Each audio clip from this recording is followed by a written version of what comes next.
क्या आपके साथ कभी ऐसा हुआ है, आपने बड़े ही यत्न से, बड़े ही प्रेम से खाना बनवाया हो या बनाया हो, और जब आप उसे खाने बैठते हैं तभी अचानक से आपके घर में कोई मेहमान आ जाते हैं और ये सारा खाना आप उन्हें खिला देते हैं। आपके मुंह में अन्न का एक निवाला भी नहीं जाता है, लेकिन फिर भी आपके मन को बड़ी शांति मिलती है। जी हाँ दोस्तों, मैं हूँ कल्पना और मैं बड़े ही दिल से स्वागत करती हूँ आप सभी का मेरे इस चैनल पर। तो आज की कहानी है एक सेठ जी की, जिन्हें भगवान श्री कृष्ण में बड़ा विश्वास था, बड़ी आस्था थी। वो रोज़ जब अपने घर से दुकान जाने लगते थे तो रास्ते में राधा और कृष्ण का एक मंदिर था, जहाँ जाके वो भगवान का दर्शन किया करते थे। वो अपने साथ एक मिठाई का डब्बा ले जाते थे, लेकिन कभी भी वो भगवान को ये मिठाई भोग नहीं चढ़ा पाते थे। वो होता यूँ था कि सेठ जी जब अपने घर से दुकान के लिए निकलते थे तो सेठ जी का शरीर थोड़ा भारी भरकम था। वो एक पीपल का पेड़ देख के वहाँ बैठ जाते थे और उस पीपल की ठंडी छाँव में जब वो सुस्ताने लगते थे, उनकी आँख लग जाती और मिठाई का डब्बा गायब हो जाता था, जिसकी वजह से सेठ जी बड़े दुखी रहते थे।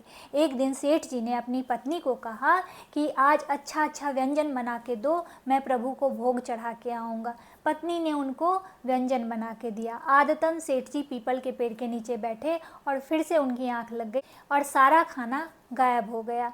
सेठ जी मंदिर पहुँचे और सारी घटना भगवान को कह सुनाई और कहने लगे, हे प्रभु, मैं आपको भोग चढ़ाना चाहता हूँ, लेकिन अपने आलसी स्वभाव के कारण मैं रास्ते में ही सो जाता हूँ और मिठाई का डब्बा आप तक पहुँचता ही नहीं है। लेकिन मैं आपसे वादा करता हूँ कि कल किसी भी परिस्थिति में मैं आपको लड्डू भोग चढ़ाऊँगा और ऐसा मैं करके दिखाऊँगा, ये मेरा वादा है आपसे। ऐसा कह के सेठ जी दुकान चले गए। दुकान के बाद वो घर गए और घर जाके सो गए और उन्हें सपने में भगवान श्री कृष्ण दिखाई दिए। भगवान कहने लगे कि आप चिंता मत कीजिए, आप मेरे लिए जो भी भोजन लेके आते हैं शायद उस भोजन पर मेरा नाम लिखा ही नहीं हुआ होता है, इसीलिए वो भोजन कोई और ले जाता है। और वैसे भी भोजन चाहे कोई भी खाए, तृप्ति मुझे ही मिलती है। ये सपना देख के सेठ जी उठ बैठते हैं और वापस से सो जाते हैं और ये सपना भूल जाते हैं। अगले दिन सुबह उठ के सेठ जी अपनी पत्नी को कहते हैं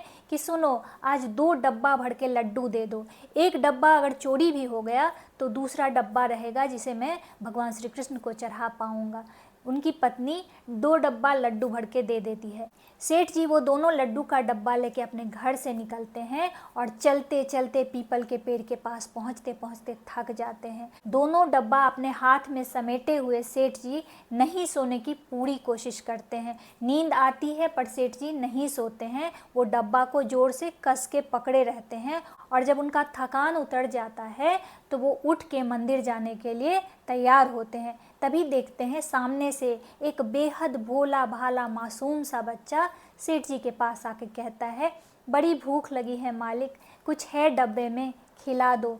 सेठ जी को उस बच्चे पे बड़ी दया आती है। सेठ जी सोचते हैं कि चलो एक डब्बे में से खिला भी दूंगा तो दूसरा डब्बा है जिसे भगवान को चढ़ा दूंगा। सेठ जी डब्बा खोलते हैं और उस बच्चे को लड्डू दे देते हैं।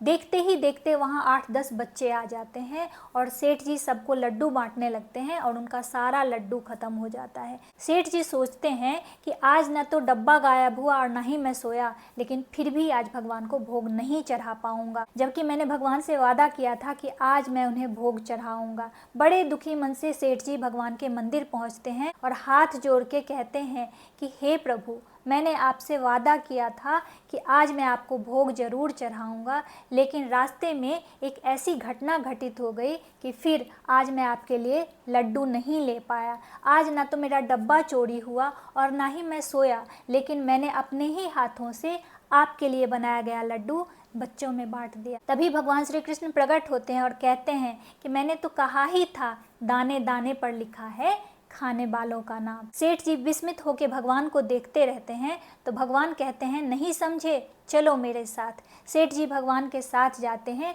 उसी पीपल के पेड़ के नीचे।